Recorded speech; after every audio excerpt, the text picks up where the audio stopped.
আপনারা অনেকেই জানেন মনসুর হেল্লাস প্রতি রাতে 400 রাকাত নামাজ না পড়ে তিনি ঘুম আসতেন না।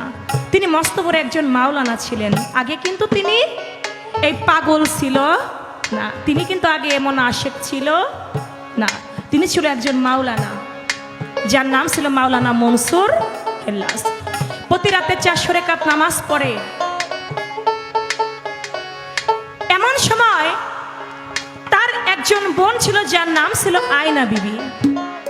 ঘরের মধ্যে বৈশা বৈশা কোরআন পড়ে। ওই দিক দিয়ে আল্লাহর একজন ওলি যায় যার নাম হলো জুনাইদ বাগদাদি। লক্ষ্য করে তাকিয়ে দেখে কোরআন পড়ার সুর। আস্তে করে আয়না বিবি কোরআন পড়া বন্ধ করে তাকিয়ে দেখে যে আমার কোরআন পড়া কেউ একজন বাইরের পরপুরুষ শুনতেছে। কোরআন পড়া বন্ধ করে দিলেন, বাহির হইলেন। বাহির হয়ে বলতেছেন জুনাইদ বাগদাদিকে, আচ্ছা আপনি একজন পরপুরুষ হয়ে আপনি যে আমার বেড়ার সাইটে দাঁড়িয়ে দাঁড়িয়ে আমার কোরআন পড়া শুনতেছেন, এটা কেন শুনতেছেন? আপনি কে? বলে আমি জুনাইদ বাগদাদি। বলে আপনি কি আল্লাহর ওলি জুনাইদ? বলে হ্যাঁ। বলে আপনি বেড়ার আড়ালে কেন দাঁড়িয়ে আমার কোরআন পড়া শুনছেন? বলে দেখো মা, তুমি যেভাবে কোরআন পড়তেছো ঠিক এইভাবে আমার মা কোরআন পড়তো। তোমার কোরআন পড়ার সুরটা এতই সুমধুর, এতই মিষ্টি যে আমার কাছে এত ভালো লাগছে, তাই আমি শুনতেছি। বলে ঠিক আছে, আপনি শুনছেন ভালো কথা, কিন্তু আমার কাছে মনে হচ্ছিল বেড়ার একটা সাইড দিয়ে যেন নূরের আলো আসতেছে। আপনি এত নূরের পাওয়ার আপনার ভিতরে, আমি কেমন যেন হয়ে গেলাম। বলে মা, তুমি তো কোরআন ভালো পড়ো, ঠিক আছে, তুমি কি মুরিদ হইছ? বলে না বাবা, আমি মুরিদ হই নাই। বলে তুমি যদি মুরিদ না হও, যে দুনিয়ার বুকে মুরিদ হইল না সে জাহিলিয়াতের মৃত্যুবরণ করবে। যার পীর নাই তার কোনো শিন নাই, যার পীর নাই তার পীর হইল শয়তান। তুমি যদি বায়াত না হও, তুমি যদি মুরিদ না হও, তাহলে তো তুমি আল্লাহ পর্যন্ত পৌঁছাইতে পারবে না। তুমি মুরিদ হও।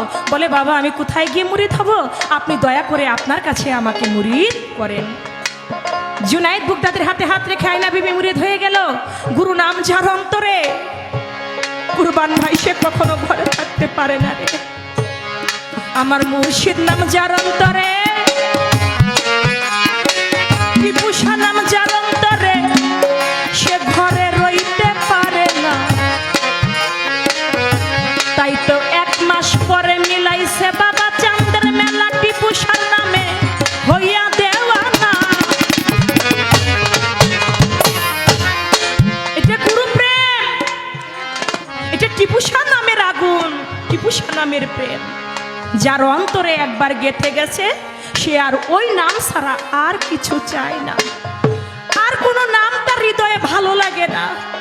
ঠিক তেমনি আয়না বিবি যখন জুনাইদের কাছে মুরিদ হয়ে গেলেন, আর ঘরে থাকতে পারে না, রাত্রেবেলা ঘরের বাইর হয়ে যায়। এদিকে মনসুর হেল্লাস, তিনি তো শরীয়তের একজন আলেম, তাকে ডেকে ডেকে আরেকজন শরীয়তের কাজী রবিউল কাজী তিনি বলতেছে, এই মনসুর, তুমি প্রতি রাতে 400 রাকাত 500 রাকাত নামাজ পড়ো, তুমি কি ঘরের খবর রাখো না? বলে কেন? বলে তোমার বোন পরপুরুষের সঙ্গ করে জঙ্গলে অধিক রাত্রে বেলায়, তুমি যদি ঘরের খবর না রাখো তাহলে নামাজ পড়ে তোমার কি হবে? বলে এটা আমি বিশ্বাস করি না। বলে রাত্রে বেলায় অধিক রাত্রে তুমি একটু জাগ্রত হইয়া দেখো তোমার বোন কি কাজ করে। বলে ঠিক আছে। রাত্রেবেলায় আর ঘুম আসলো না। বালিশের নিচে একটা তলবারি রাইখা মনসুর হেল্লাস ঘুমের ভান করে শুয়ে আছে। এদিকে আয়না বিবির মনে তো আমার টিপুষার নাম, জুনাইদের নাম জাগ্রত হয়ে গেছে, আর ঘরে থাকতে পারলো না, ঘর থেকে বের হয়ে গেছে। এদিকে জুনাইদ বাগদাদি সামনে যায়, তার পিছনে 10 জন আল্লাহর ওলি, তার পিছনে আয়না বিবি, তার পিছনে মনসুর হেল্লাস তলোয়ার নিয়ে হাঁটতেছে। আজকে আয়নাকে কতল করে ফেলবে। আজকে যার সঙ্গ করে জুনাইদ বাগদাদি তাকে হত্যা করে ফেলবে। সামনের দিকে গেছে, দেখে একটা বনের বাঘ সামনের দিকে আসতেছে। মনে মনে চিন্তা করে, এই বনের বাঘ আমাকে খেয়ে ফেলতে পারে, আমি একটা গাছের আগায় গিয়ে উঠি। গাছের আগার মধ্যে গিয়া বসে, দেখে বনের বাঘ এসে আমার জুনাইদ বাগদাদির পায়ের মধ্যে পড়ে গেছে। আমার জুনাইদ বাগদাদির পায়ের মধ্যে চুম্বন করে, আয়না বিবির পায়ের মধ্যে চুম্বন করে। মনে মনে চিন্তা করে, কিরে বনের বাঘ সারা জীবন শুনছি মানুষ খায়, আজকে যেদেরকে খাইলো না, কেন খাইলো না? আমি একটু দেখি তো এখানে কি হয়। কিছু সময়ের মধ্যে 10 জন আল্লাহর ওলি, আয়না বিবি, মনসুর হেল্লাস কয়েকজন মিলে বসে বসে তারা আল্লাহর জিকির করতেছে। জিকির করতে করতে আল্লাহর জাতের সঙ্গে মিশে গিয়েছে। আল্লাহর জাতের সঙ্গে মিশে গিয়ে ফানাফিল্লা বাকাবিল্লার স্তরের মধ্যে তারা পৌঁছে গেছে। যখন ফানাফিল্লা বাকাবিল্লার মধ্যে পৌঁছে গেছে, তাদের দেহটা বিলীন হয়ে গেছে আমার আল্লাহতে। দেহটা খণ্ড বিখণ্ড হয়ে গেছে। যখন খণ্ড বিখণ্ড হয়ে গেছে, আল্লাহতে বিলীন হয়ে গেছে, আল্লাহর তরফ হইতে একটা ইশকের পেয়ালায় একটা খানা চলে আসছে। একটা গান শুনছেন না? যদি পাইতে হাসাও মাহবুব মাওলা, যদি পাইতে হাসাও মাহবুব মাওলা, খাও যায়া সেই ইশকের পেয়ালা। আয়া আয়া ওরে খাও যায়া সেই ইশকের পেয়ালা। আয়া আয়া যদি পাইতে যাও মাহবুব মাওলা, যদি পাইতে যাও মাহবুব মাওলা, ওরে খাও যায়া সেই ইশকের পেয়ালা। ওরে খাও যায়া সেই ইশকের পেয়ালা। ওরে আইনার চাইতেও হইতে রে আইনা, তুমি করো যায়া মুর্শিদ ভাজনা।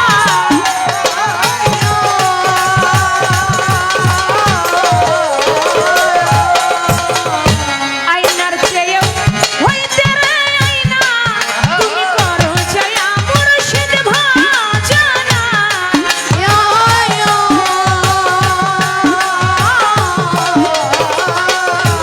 সে দেখাইয়া খিদমত খাওয়াবে মরণের ঔষধ। ওরে দেখায়া আমি মরণের ঔষধ। সে দেখাইয়া খিদমত খাওয়াবে মরণের ঔষধ। ওষুধ খাইছিল মনসুর হেল্লাস, ওষুধ খাইছিল মনসুর হেল্লাস। ওষুধ খাইছিল মনসুর হেল্লাস। খাও যায়া সেই ইশকের পেয়ালা। আয়া আয়া যদি পাইতে যাও মাহবুব মাওলা, যদি পাইতে যাও মাহবুব মাওলা, খাও যায়া সেই ইশকের পেয়ালা। ওরে খাও যায়া সেই ইশকের পেয়ালা।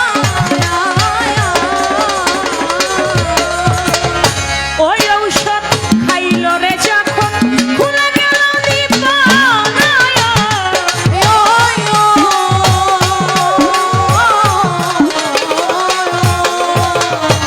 ওই ঔষধ খাইল রে যখন খুলে গেল দীপনায়।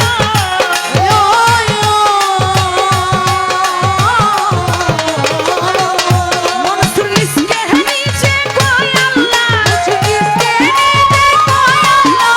নিচকে নিচে কয় আল্লাহ, খাও যায়া সেই ইশকের পেয়ালা। আয়া আয়া যদি পাইতে যাও মাহবুব মাওলা, যদি পাইতে যাও মাহবুব মাওলা, খাও যায়া সেই ইশকের পেয়ালা। ওরে খাও যায়া সেই ইশকের পেয়ালা।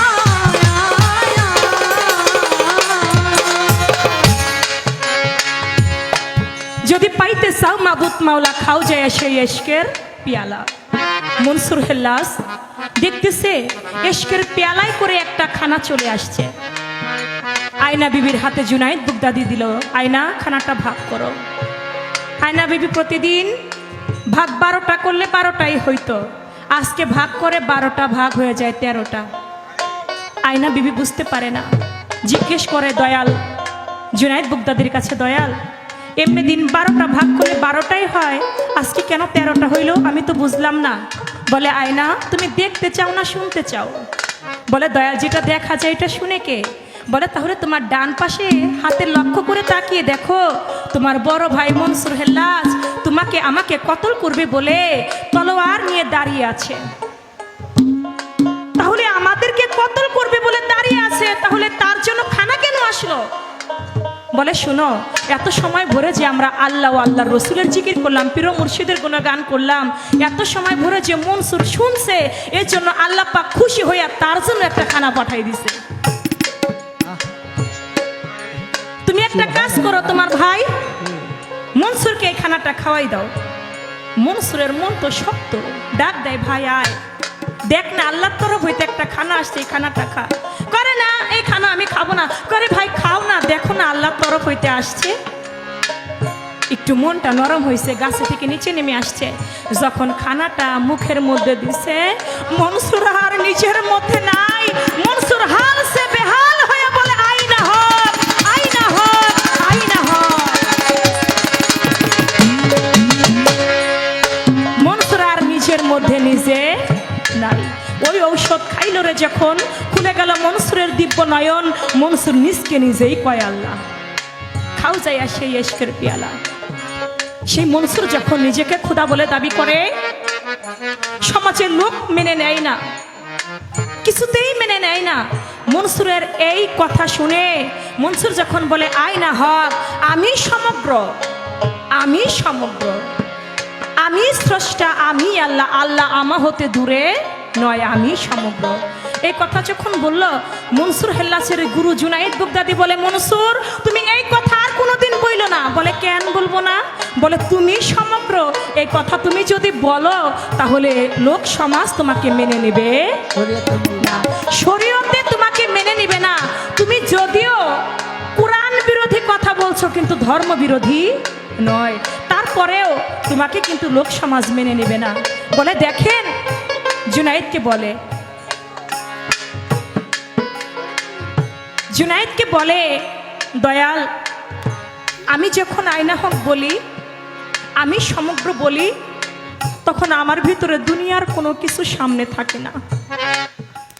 না থাকে আমার বাড়ি, না থাকে আমার ঘর,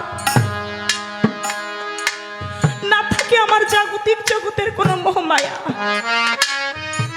আমি শুধু তখন ওই মাওলাকেই দেখতে পাই। আর যখন আমি মাওলাকে দেখতে পাই, তখনই আমি আয়না হক বলে উঠি, আমি সমগ্র বলে উঠি। কই মনসুর, তোমার এই কথাটা আমি বুঝতে পেরেছি, আমাদের সমাজের যারা আছে কিছু লোক তারা বুঝবে, কিন্তু সবাই এই কথা বুঝবে না।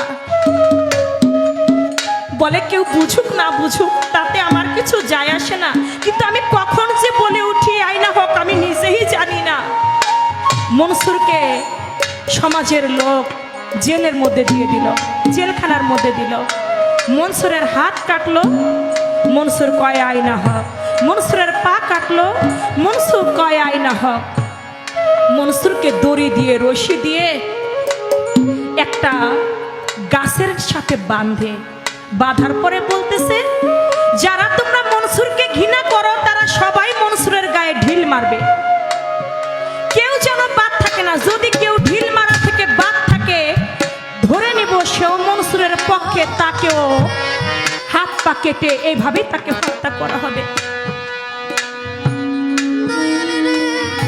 এই কথা যখন বলল, মনসুরের যিনি গুরু, যিনি দয়াল, সবাই যখন ঢিল মারে, ইট ছুঁড়ে, সবার মধ্যে থেকে তো তারও মারতে হবে, নয়তো মনসুরের পক্ষে যায়। সে একটা তার গায়ের জুব্বার পকেটের মধ্যে করে একটা ফুল নিয়েছিল।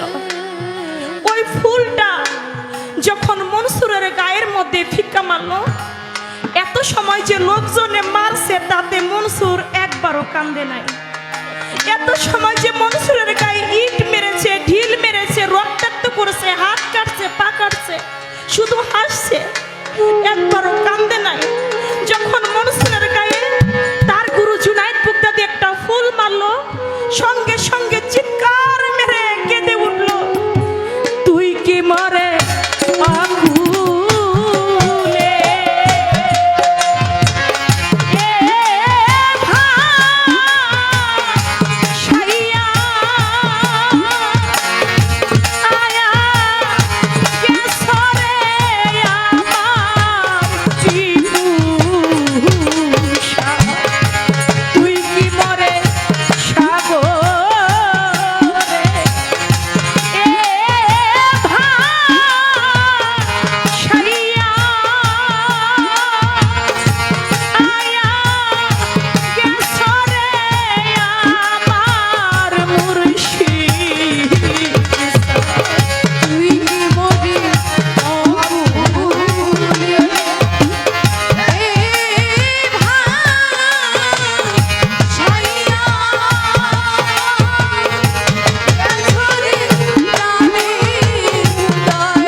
অকুলে ভাসাইয়া গেলি আমার মুর্শিদ রে।